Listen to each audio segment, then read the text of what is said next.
Hi, I'm Laura Nownes, and welcome to the first class in our beginning quilting series. I hope you've had just as much fun choosing your fabrics this week and purchasing your supplies as I have in getting ready for you. This next thing is I want you to consider who you're making your quilt for. And I say that because there's always a big question about whether to wash or not to wash the fabrics before you get started. I have to say honestly, I personally don't pre-wash my fabrics, but most of the quilts that I make are used for display purposes. I'm taking them to a show or I'm taking them to a class. But this quilt that you may be making could be used for a baby, could be used on a bed. And so if that's the case for you, you would probably want to pre-wash your fabrics so that no surprises happen. You don't want any of that red fabric that's sewn next to the white fabric to turn the white fabric pink. So anyways, I think it's definitely a consideration, and if you are going to pre-wash your fabrics, you want to do this prior to getting started on the quilt. The first block, the 9-patch block. It's probably one of the easiest quilt blocks that we have, and I like to start with this one because it has so many good techniques in here. We're learning how to not only cut the fabrics accurately, sew the pieces accurately, but joining all of the blocks together. Now anyone can sew 3 strips of fabric together, we know that, but making it all work is what I want to share with you. It's all kind of behind the scenes stuff so that it will come out and measure the size that you want. You know, there's nothing more frustrating than to put all this time and money into a project and then not have it work for you. So let's do a quick cut. I've got my fabric laid out. I'm going to use 2 fabrics for this first 9-patch. Traditionally, let me show you this here. Traditionally, 9 patches, for obvious reason, is called a 9-patch because there are 9 little squares within each of the quilt blocks. And 2 fabrics are used. Very simple. You want some contrast here. It can be a light and a dark, a light and a medium and a dark. But traditionally, we want to have real clear, crisp contrast between the fabrics. So for this one here, and here's another one, this one, the only measurement you need to think about is 2.5 inches. So I'm going to cut 2.5-inch wide strips out of the fabrics. The first thing I need to do is, let me point this out before I fold it up. Right here along the edge, you can see that the edges are not even. So these cross edges are not in line with each other. But what is in line are the selvage edges. And so if you've not done any cutting in the past, I encourage you to go into the resource library where I will give you a very detailed tutorial on how to prepare your fabric and get it cut so that you will have nice straight strips without any little folds and bends in it, right? So I am placing my fabric. Notice that the folds down here closest to me, I have the selvages up at the top of the board so they're away, and then I'm going to bring the fold up even with the selvages. So now I have 4 thicknesses of fabric. And this works perfectly with the size ruler that I encouraged you to get, right? This 6x12. Let me just scoot this out of the way a little bit. I'm right-handed, so I am going to work from the left side of my fabric to the right side. And I prefer, once I have it folded and in place on the board, not to move it at all. So my very first cut is going to be what I call the cleanup cut. It's going to straighten the edge. It's going to get all of these uneven edges in line. So I'm just going to take a peek under here and let's see where the shortest one is. Here it is. It's the second one in. So that means that the first cut that I make has to catch all 4 layers. So if I use this line right here on the board, place the edge of my ruler so it's in line with that line on both the top and the bottom. I'm going to slide this down just a little bit like so, because I like to give myself a little bit of a running start right here. See, I've got a little bit of a lip with the ruler. And this allows me to bring my blade tight up against the ruler. Rather than starting it here, see, if you put the ruler right on the edge, what often happens is you're just going to nick that blade and it's just not going to last very long. So give yourself a little bit of an extension. And now, with your free hand, you put your fingers upright. This is really important because you have much better control. I'm going to go ahead and make this first cut. Look at the position of my index finger on the rotary cutter. This is also important because you will have much better control of a nice straight line cut.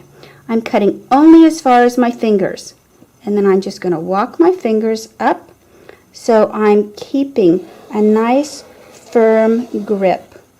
See, I kind of talk as I'm cutting. And I want this to be a nice smooth cut. This is not a pizza, all right? None of this. Just a nice smooth cut all the way up. And then remove the excess. Don't move the fabric. It's already in place. It's ready to go. So the next step is to find the 2.5 inch marking on the ruler and on this ruler, because all of these are marked in 1/8 inch increments.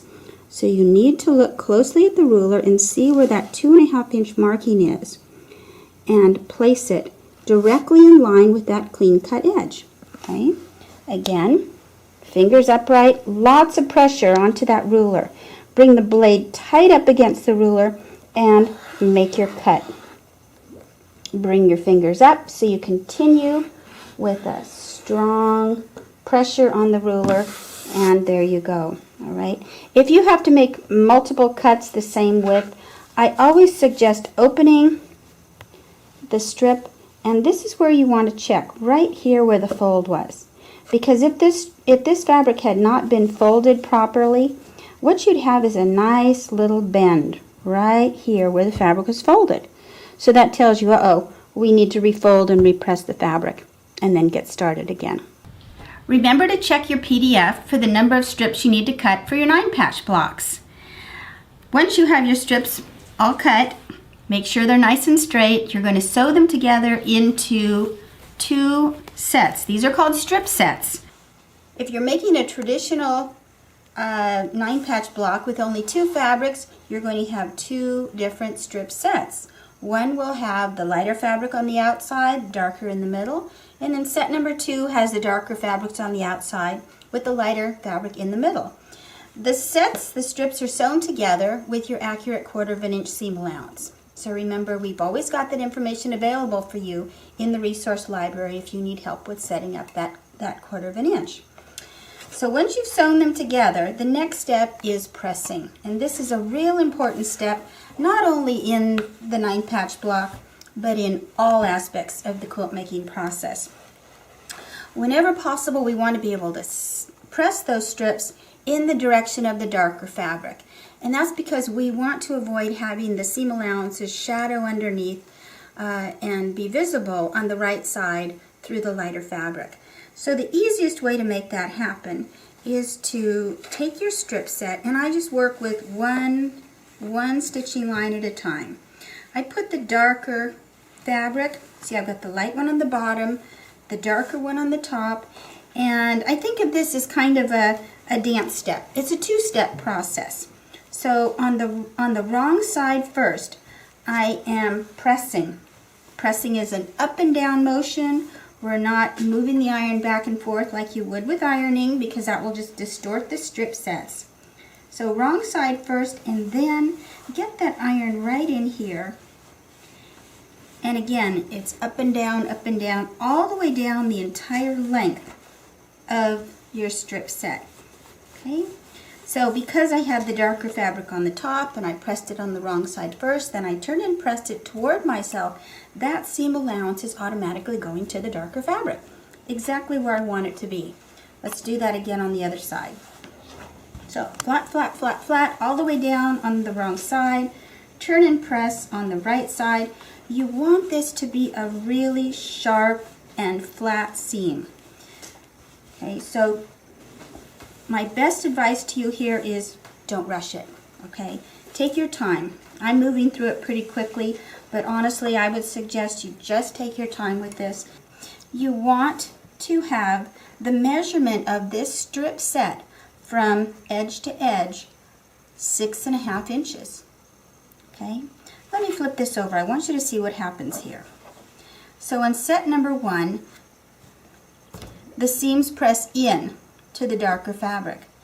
Set number 2, seams press out again to the darker fabric. This is real important. It's going to make your life so much easier when you start putting these pieces together. So let's take this back to the cutting board.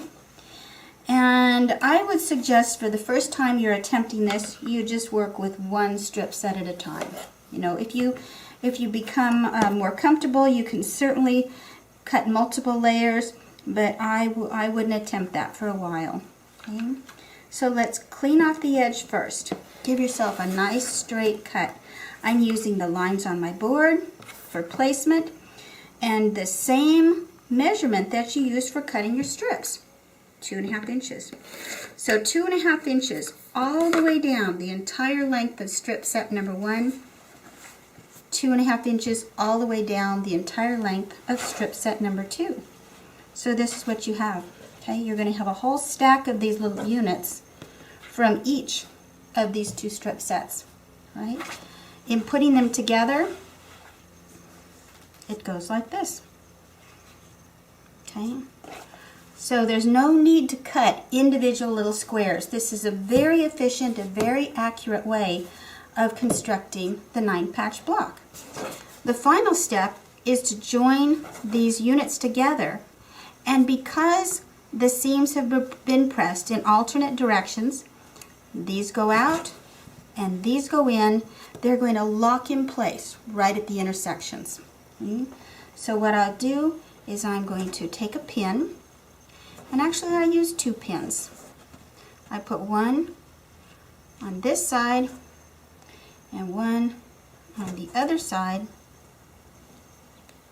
And notice that I've dropped these pins down a little bit out of the way, so when I stitch across, I'm not going to run over the pins, and they will give me a nice sharp, let me open this up, a nice sharp join. Here's one over here that's finished so I can show you.